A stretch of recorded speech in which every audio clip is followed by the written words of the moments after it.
The Meridian Collective's grand observatory ship, Eternal Seeker, hung silently in the void between stars, its crystalline sensors probing the darkness of space. Supreme Observer Ixal stood before the ship's quantum display, their iridescent scales shifting from deep blue to purple as they processed the latest planetary survey data. What they saw made their inner eyelids flutter with dismissive amusement. Another primitive world, Ixal announced to the assembly of senior observers. Designation: Sol 3. Local name: Earth. Primary species shows basic spacefaring capabilities, limited to their own solar system. Their voice carried the practiced boredom of one who had cataloged thousands of such worlds. The chamber's ambient lighting pulsed with the collected consciousness of the Observer Council, their thoughts merging in the ship's psychic matrix. Worlds like this were routine acquisitions for the Meridian Collective, a civilization that spanned 3 galactic arms and had brought thousands of species under its banner of enlightened guidance. First Observer Kree, their scales a pragmatic gray, approached the display. Their energy signatures are peculiar. There are inconsistencies in their technological progression. The data streams showed a civilization that had mastered nuclear fission but seemed to rely heavily on primitive chemical rockets. Their orbital presence was minimal. Their planetary defense systems appeared rudimentary. Inconsistencies. Ixal's scales rippled with faint amusement, more likely technological regression. We've seen it before in isolated systems. They achieve basic spaceflight, then lose momentum, become stagnant. The chamber's archival systems projected historical records of similar civilizations, dozens of worlds that had shown early promise only to plateau at the threshold of true stellar civilization. The pattern was familiar, almost comforting to the observers. It reinforced their belief in the collective's manifest destiny to guide lesser species toward enlightenment. But deep in the ship's analysis cores, overlooked warning flags began to accumulate. The humans' communication patterns were too organized, their orbital debris field too precisely arranged, their response to deep space signals too measured. These subtle anomalies were dismissed as statistical noise by the collective's artificial intelligences, programmed with millennia of confirmation bias. They have achieved quantum computing, noted third observer Mira, their scales showing bands of cautionary yellow. Their information networks are sophisticated. Primitive quantum systems, Ixal corrected. Nothing compared to our neural matrices, and their networks are contained within their own planet's datasphere. They cannot even maintain stable communications with their lunar colony. The Observer Council continued their analysis, but their conclusion was foregone. Earth would be categorized as a Class 3 civilization, technologically adolescent, culturally fragmented, and ripe for integration into the collective. The standard protocols would be followed. In their arrogance, they never questioned why Earth's defenses seemed so obvious, so easy to catalog. They never wondered why a species capable of quantum computing would maintain such seemingly primitive spacecraft. The possibility that they were seeing exactly what humanity wanted them to see never occurred to them. Integration Fleet 7 was dispatched from the collective's nearest major base. 50 ships of graduated size, from city-sized carriers to nimble corvettes, their hulls gleaming with the same crystalline technology that powered the Eternal Seeker. The fleet carried enough firepower to subjugate a dozen worlds, though their commanders expected to need only a fraction of their capabilities. Commander Zara of the flagship Inevitable Progress reviewed the tactical briefings with the same casual confidence that had characterized 1,000 successful integrations. Their military capabilities are divided among national entities, she noted. No unified command structure. No significant space-based assets. Standard psychological warfare protocols should be sufficient. The integration fleet approached the Sol system in perfect formation, their arrival heralded by a carefully choreographed display of power. They bypassed the outer system's primitive automated sensors, their stealth systems rendering them invisible to what they believed was the extent of human technology. As they crossed the orbit of Mars, the fleet broadcast their first message, a standard declaration of the collective's authority and benevolent intentions. The response was not what they expected. A single transmission, broadcast on frequencies the collective thought humanity incapable of accessing. You are entering protected space. This is your only warning. Withdraw immediately. The message's clarity and precision should have been their first clue. Instead, Commander Zora's scales flushed with the deep crimson of battle excitement. They resist already. How ambitious of them. Prepare the first phase of the integration protocol. The fleet advanced, their sensors detecting no movement from Earth's meager orbital defenses. The human ships in orbit continued their routine activities, seemingly oblivious to the approaching armada. Everything appeared to be proceeding according to the standard integration playbook. Then, in the space of a single breath, everything changed. What the collective had dismissed as debris began to move. What they had classified as primitive satellites revealed themselves as nodes in a vast defense network. What they had written off as technological regression proved to be the most elaborate deception in human military history. The first shot hadn't been fired yet, but humanity's trap was already sprung. The Meridian Collective, in their absolute certainty of superiority, had made the last mistake many empires had made before them. They had judged humanity by what they wanted to see, not by what was actually there. And in the silent void between Earth and Mars, the price of that arrogance was about to become terrifyingly clear. In a hardened facility deep beneath the Rocky Mountains, General Sarah Chen watched the holographic display with steady eyes.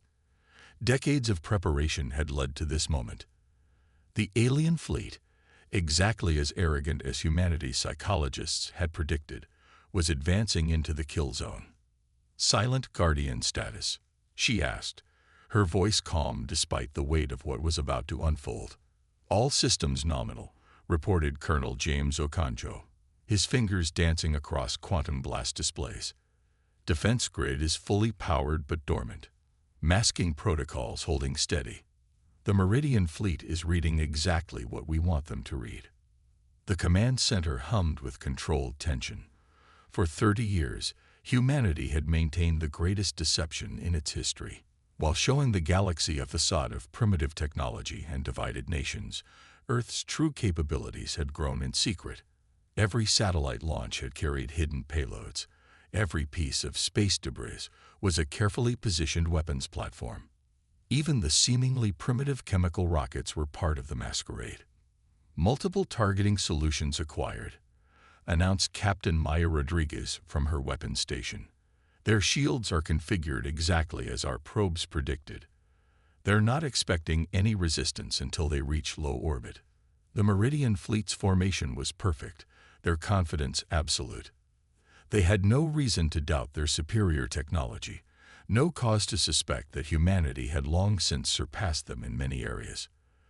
Their arrogance had made them predictable, and predictability in warfare was fatal.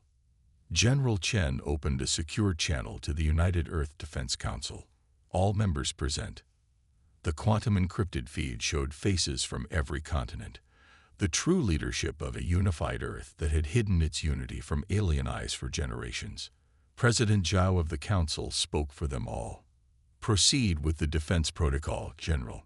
Show them why it's unwise to ignore humanity's warnings. Throughout the solar system, carefully hidden sensors tracked the Meridian fleet's advance. Their crystalline hulls sparkled in the sunlight, their energy signatures blazing like beacons to detection systems far more sophisticated than anything they believed Earth possessed. Every ship's shield frequency, every weapon's power signature, every potential weakness had been analyzed and cataloged. They're broadcasting their final warning, Colonel Okonjo reported. Standard Meridian integration protocols, demanding our immediate surrender and compliance with their benevolent guidance. A ghost of a smile crossed General Chen's face. Send our response. Around the world, in similar command centers buried deep beneath the Earth's surface, other commanders echoed her order. The message that went out was the same one humanity had prepared for any alien force foolish enough to threaten Earth. You were warned. The Silent Guardian protocol activated with terrifying precision. What the Meridians had dismissed as debris suddenly revealed their true nature. Thousands of nanofabricated weapon platforms, each more advanced than anything the collective had encountered, powered up in perfect synchronization. The primitive orbital satellites transformed, quantum shields shimming into existence around Earth's vital infrastructure. On the Meridian flagship, Commander Zora's scales shifted to alarm yellow as her sensors suddenly came alive with readings that should have been impossible. Energy spikes detected. Multiple weapons platforms decloaking. This cannot be. But it was.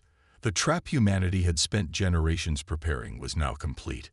The Meridian fleet, so confident in their superior technology, found themselves surrounded by weapons they hadn't believed possible, facing a unified human military they hadn't known existed. All defense grid sectors reporting ready, Captain Rodriguez announced. Clean firing solutions on all targets. No civilian assets in the engagement zone. General Chen took a moment to appreciate the magnitude of what was about to happen. This wasn't just about defending Earth. It was about sending a message to the galaxy at large. Humanity would not be underestimated again. Execute Silent Guardian, she ordered. Across the void of space, humanity's true technological might revealed itself. Quantum entangled weapon systems fired in perfect coordination. Artificial gravity wells materialized around Meridian ships, disrupting their carefully maintained formation. Targeted electromagnetic pulses, specifically calibrated to the collective's crystalline technology, shattered their supposedly impenetrable shields. The Meridian fleet, pride of the collective, found themselves facing an enemy they had dismissed as primitive, wielding technology they had thought impossible. Their formation broke, their confidence shattered, their superior attitude replaced by desperate panic. As the first wave of destruction swept through the alien fleet, General Chen opened a channel to all human forces. Remember your training. Remember why we fight. Today, we show the galaxy that humanity will not bow, will not surrender, and will not be conquered. Execute with precision. No survivors. The battle that followed would change the galaxy forever. But in truth, it had been decided long before the first shot was fired. Decided the moment the Meridian Collective chose to ignore humanity's warning. They had expected to find a primitive species ready for conquest. Instead, they found humanity at its most dangerous. Prepared, united, and utterly determined to defend itself. The stars themselves seemed to hold their breath as humanity's trap closed around the doomed Meridian fleet, and the true power of Earth was finally unveiled to the galaxy. The battle that would reshape galactic history lasted exactly 7 minutes and 13 seconds. Later, survivors would swear it felt like an eternity. The first 30 seconds shattered every assumption the Meridian Collective had about human capabilities. Their crystalline ships, pride of their civilization, found their supposedly impenetrable shields failing against weapons that shouldn't have existed. Quantum-phased energy beams sliced through their formation with surgical precision, while gravitational singularities appeared at mathematically perfect coordinates, tearing their fleet apart. Commander Zara watched in horror as her flagship's systems reported cascade failures across the fleet. Impossible. Their technology. They're using principles we thought theoretical. Her scales had shifted to the deep gray of absolute terror, as she watched a corvette dissolve under a barrage of weapons that seemed to ignore the laws of physics themselves. In the Earth Defense Command, General Chen's orders continued with mechanical precision. Grid sectors 3 through 7.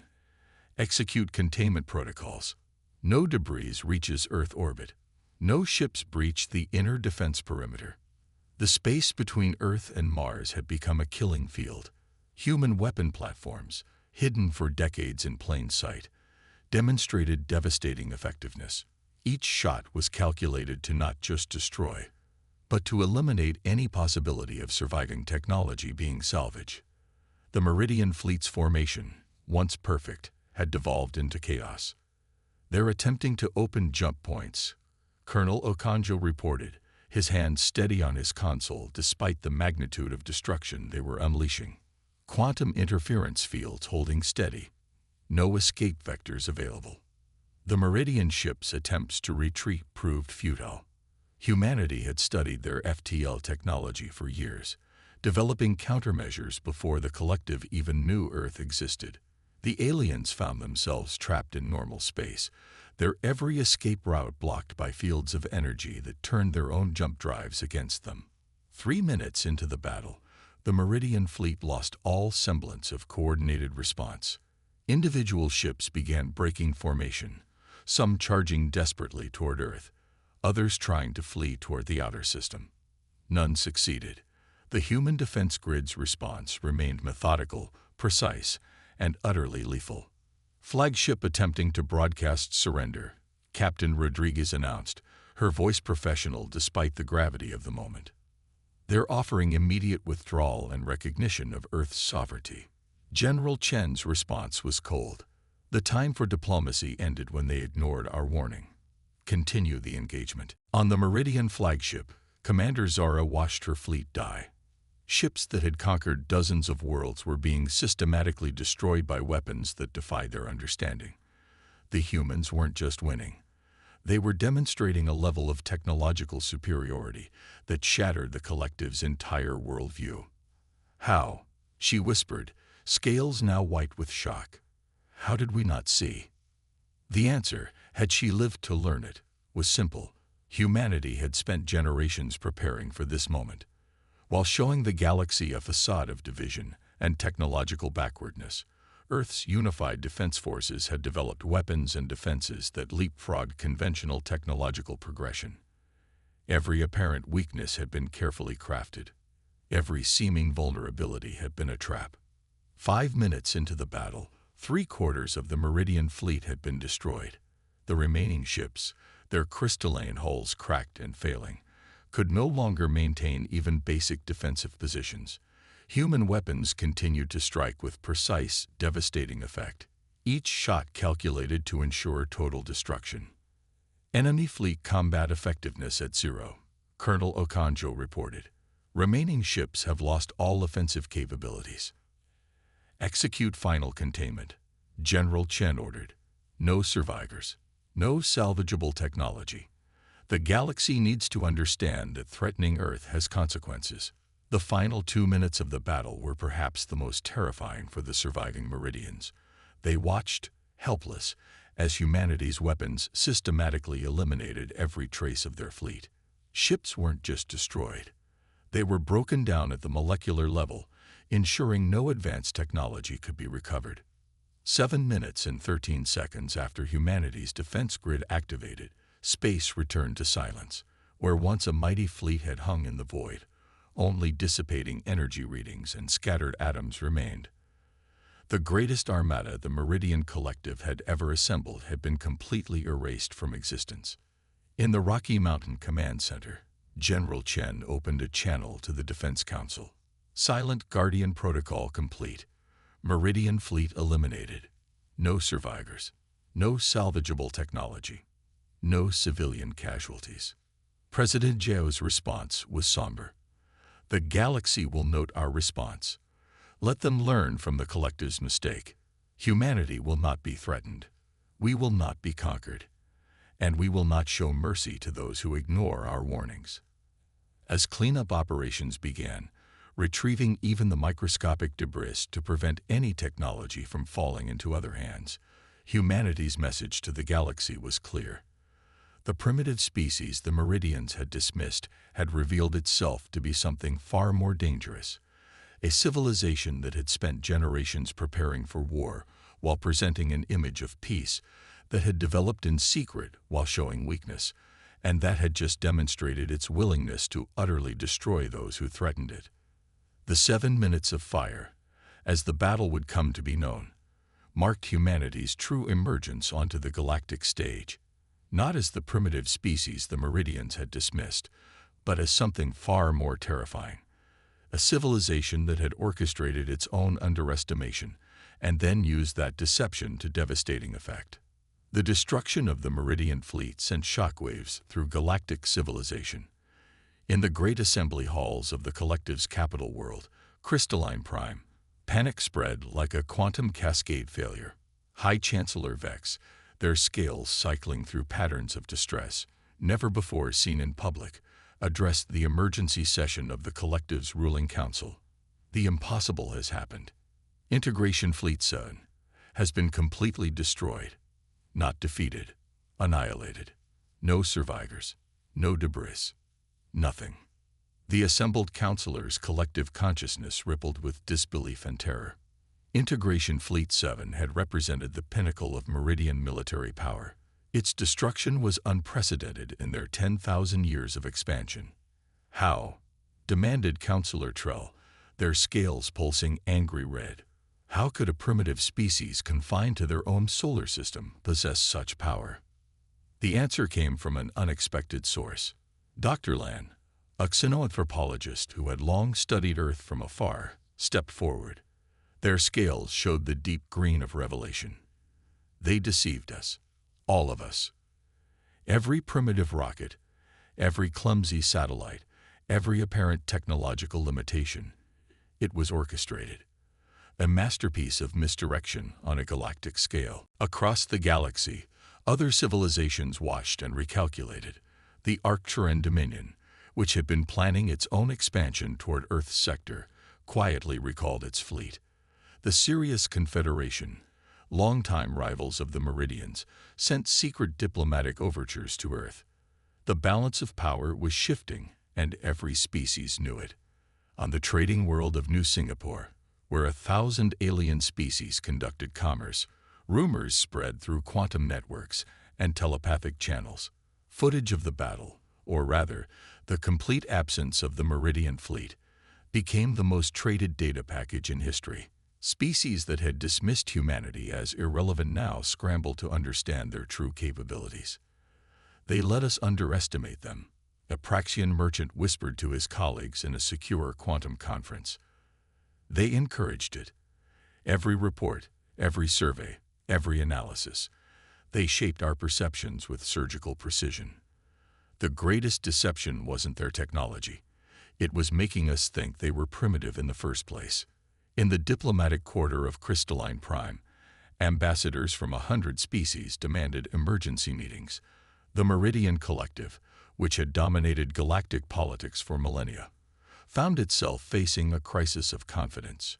Their military superiority, the foundation of their diplomatic power, had been exposed as an illusion. High Admiral Crix, commander of the Collective's remaining fleets, presented a grim analysis to the Council. The humans didn't just destroy our ships, they invalidated our entire strategic doctrine. Their weapons targeted our technological foundations. They knew our weaknesses before we even arrived. This was not a battle, it was an execution. The ripples spread further. On frontier worlds, species that had lived under Meridian dominion for generations began to question their overlord's power. In the shadowy reaches of unaligned space, information brokers offered fortunes for any scrap of intelligence about Earth's true capabilities. Dr. Lan continued their analysis to the increasingly disturbed Council. Consider the implications. While we watched them launch chemical rockets and struggle with basic orbital mechanics, they were developing technologies that surpass our understanding. Their apparent primitive state wasn't stagnation, it was camouflage. In secure facilities across Meridian space, scientists and military analysts pored over centuries of Earth observations, now seeing them in a terrifying new light. What they had dismissed as technological inconsistencies were revealed as carefully crafted breadcrumbs, leading them exactly where humanity had wanted them to go. Their quantum computing wasn't primitive. One analyst reported, scales white with shock. They were using it to project false signatures that matched our expectations. Every scan, every reading. They were feeding us what we wanted to see. The diplomatic corps faced an unprecedented challenge. How does one negotiate with a civilization that had proven itself capable of not just defeating, but utterly destroying your most powerful fleet? More importantly, how do you deal with a species that had demonstrated such patience, such capacity for deception, and such devastating effectiveness? High Chancellor Vex made the hardest decision in Meridian history. We must sue for peace, they announced to the Council. not from a position of strength, but from one of survival. The humans have shown what happens to those who threaten them. We cannot risk our civilization on another confrontation. But Earth's silence proved more terrifying than any response. No diplomatic overtures were acknowledged. No communications were returned. The planet continued its apparent routine, as if the destruction of one of the galaxy's most powerful fleets was hardly worth noting. In the dark between the stars, other species watched and learned.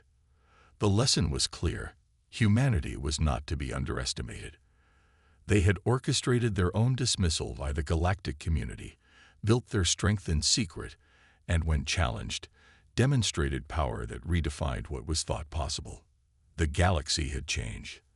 The comfortable hierarchies of power, the assumed superiority of ancient civilizations, the very foundations of interstellar politics, all had been shaken by 7 minutes of fire near a supposedly primitive world called Earth. And in classified reports and worried diplomatic cables, a new question began to circulate. What else were the humans hiding? 1 year after the 7 minutes of fire, the galaxy was a fundamentally changed place. The destruction of the Meridian fleet had torn away centuries of established power structures, leaving something new and uncertain in their wake. In the chambers of Earth's Unified Defense Council, General Chen presented her annual security assessment. The holographic displays showed a dramatically altered stellar neighborhood. Where once the Meridian Collective had dominated, now a dozen smaller powers vied for influence, all carefully avoiding any action that might draw Earth's attention. The message has been received, she reported to the assembled leaders. In the past year, all major stellar powers have withdrawn their covered observation posts from our system. Long-range scans of Earth have decreased by 97%. They're afraid of learning anything we don't want them to know. President Zhou nodded, his expression grave. And the Meridians? The collective is fracturing, General Chen replied. Their tributary worlds are declaring independence. Their trade networks are collapsing. The species they once dominated now refuse to accept their authority. After all, how can you claim to be a superior civilization when your most powerful fleet was erased by a primitive world? The truth was more complex than any alien power had yet realized. Humanity's great deception hadn't just been about hiding their true technological capabilities. It had been about understanding the psychology of species that claimed to be superior, about exploiting the universal tendency to underestimate the unknown. In a secure facility beneath the Mariana Trench, Dr. Sarah Hammond, chief of TENUP Psychology, updated her final report on the Meridian incident. Their greatest weakness wasn't their technology, she wrote. It was their certainty. They were so convinced of their own superiority that they built their entire civilization on that foundation. When we shattered that certainty, we didn't just destroy their fleet.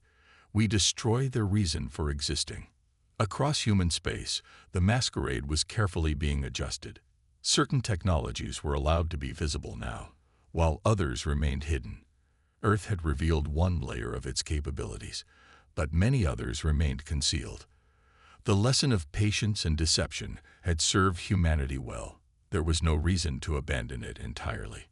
On Crystalline Prime, the once mighty capital of the Meridian Collective, High Chancellor Vex faced their final council session. Their scales had permanently shifted to the gray of defeat. We failed to understand not just their capabilities, but their nature, they told the assembled counselors. We thought them primitive because they didn't follow our path of development. We never considered they might have chosen a different path deliberately. The galaxy was learning painful new lessons about humanity. Species that had dismissed Earth as a backwater now studied human history with growing horror. They found a species that had spent its entire existence competing, adapting, and preparing for threats. A species that had turned its own divisions into strength, its apparent weaknesses into weapons. In the new Singapore trading halls, a new saying began to circulate: watch not for human strength, but for human silence. The species that had once dismissed Earth's quiet solar system now understood. Humanity's silence hadn't been the quiet of primitives, but the silence of predators waiting to strike. Professor Lan, who had first recognized the true scope of human deception, published their final analysis before retiring from xenoanthropology. The humans didn't just defeat us. They made us defeat ourselves. Every assumption we made, every weakness we perceived, was carefully crafted to lead us to our own destruction. They are not merely dangerous because of their weapons. They are dangerous because they understand how to make their enemies defeat themselves. In Earth's orbital shipyards, now visible to alien observers, new vessels were under construction. Unlike the primitive rockets that had deceived the galaxy, these ships represented a careful calculation, showing enough advancement to maintain deterrence, while keeping humanity's true capabilities hidden. The art of strategic deception continued. "We didn't want this war," President Zhou told the Council in his final address on the incident. "We warned them. We gave them every chance to retreat. Their destruction was not our choice. It was the price of their arrogance. Let the galaxy learn from their mistake. Humanity will not strike first, but we will strike last." As the years passed, the 7 minutes of fire became legend, not just for the destruction wrought, but for what it revealed about humanity's nature. A species that could spend generations crafting a galactic-scale deception, that could develop in secret while appearing primitive, that could wait patiently for the perfect moment to reveal its true power. This was something new in the galaxy's experience. The price of underestimating humanity had been the complete destruction of one of the galaxy's most powerful fleets. But the true cost was far greater. It was the shattering of the comfortable certainties that had governed galactic civilization for millennia. The primitive species that everyone had dismissed had revealed itself to be something far more dangerous. A civilization that understood that the greatest power lies not in showing strength, but in carefully choosing when to reveal it. As Earth continued its quiet observation of the galaxy, other species learned to watch the silence with new respect and fear. For in that silence lay humanity's greatest weapon, the patience to wait, plan, and strike only when victory was absolutely certain. The galaxy had learned its lesson, but humanity's next deception was already beginning, invisible to all who watched Earth's skies with such newfound caution. The price of underestimation had been paid in full, but its echoes would resound through the stars for centuries to come.